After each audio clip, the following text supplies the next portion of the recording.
ఒక పంటేసి ఎట్లా వస్తే డబ్బులు అట్లా వస్తాయని చెప్పి గురించి నాకు 100% సక్సెస్. మీ సంతోషంతో మీకు కళ్ళల్లో నీళ్ళు వస్తున్నాయి. పడుకుంటే ఎప్పుడు లేచిపోతున్నాయి మాకే తెలియకుండా. వీరు నాయకోటి మల్లేష్ గారు, నాన్నగారి పేరు వెంకయ్య గారు. ఆయన యాక్చువల్గా నారాయణఖేడ్ మంచి రైతు. వీరు ఇక్కడ మంచి బిజినెస్ ఉండేది.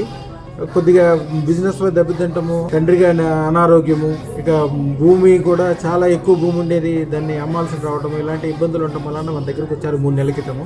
ఈయన ఎన్నెన్ని అద్భుతాలు చెప్తున్నారంటే ఎంత సంతోషంగా ఉన్నారంటే ఇప్పుడు వాళ్ళ నాన్నగారికి చాలా మంచిగా ఇవ్వటము, బిజినెస్ విషయంలో కూడా అన్ని రకాలుగా మంచిగా ఇవ్వటము, నేను కళలో కనిపించి వారికి మంచి డైరెక్షన్ ఇవ్వటము, ఇవన్నీ కూడా ఆయన చాలా పాజిటివ్గా అనుకుని ఆయన ఎప్పుడే వచ్చి నాకు అమ్మవారికి సన్మానం చేసి ఇప్పుడే వారిని అడిగి ఏమి జరిగింది, ఎలా జరిగింది అన్ని అడుగుతాం. అయ్యా మీ పూర్తి పేరు? మల్లేష్. ఎక్కడ ఉంటారు మీరు? నిజాంపేట. ఇప్పుడు ఉండేది నిజాంపేట. యాక్చువల్గా అసలు ఊరు నారాయణఖేడ్. ఎన్ని రోజుల క్రితం అదృష్టం పెట్టుకున్నారు? 3 months. 3 నెలలు. చాలా సంతోషపడుతున్నారు. ఏం జరిగింది చెప్పండి. మా నాన్నగారు ఇంట్లో వండుకోకుండా గురించి లేచి వెళ్ళిపోతుండే. పెట్టుకోగానే మంచిగా అయిపోయింది. నాన్నగారి ఆరోగ్యం బ్రహ్మాండంగా అయిపోయింది. బ్రహ్మాండంగా అయింది. లేకపోతే చాలా ఇబ్బంది పెట్టబట్టుండే. పడుకుంటే ఎప్పుడు లేచిపోతున్నాయి మాకే తెలియకుండా.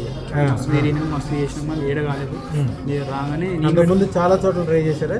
ట్రై చేసినాం, కాలేదు. నేను పెట్టుకుని మా నాన్నకైంది. ఇప్పుడు మా నాన్న కూడా వేపిద్దామని అనుకుంటున్నాను.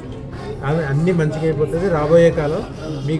మీరు ఈ బిజినెస్ మీరు ఇప్పటికీ అనుకునే దానికంటే కూడా ఇంకా 100 రెట్లు 1000 రెట్లు పెరగడానికి నేను దానికి సంబంధించిన మంత్రము తంత్రం కూడా ఇస్తాను. మీకు ఈ పాటికి తెలిసిపోయిందండి.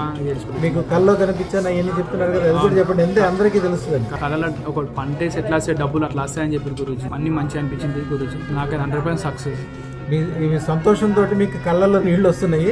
అందరూ ఏది అనుకుంటారు కదా, అది సంతోషం. అది ఏది ముట్టుకుంటే అది బంగారం అవుద్ది. అమ్మవారు తన యొక్క 100 సింహంతలతో వచ్చి మీ చుట్టూతో కూర్చొని కాపలా కాస్తూ అన్ని రకాల సౌకర్యాలు, సుఖాలు, సంతోషాలు ఇస్తుంటుంది. మీ శత్రువుల్ని పారిపోయేటట్టు చేస్తే, మిత్రులు పెరిగేటట్టు చేస్తే అంతా మంచి జరుగుతుంది. శుభం బియాత్ కళ్ళు చూసుకోండి.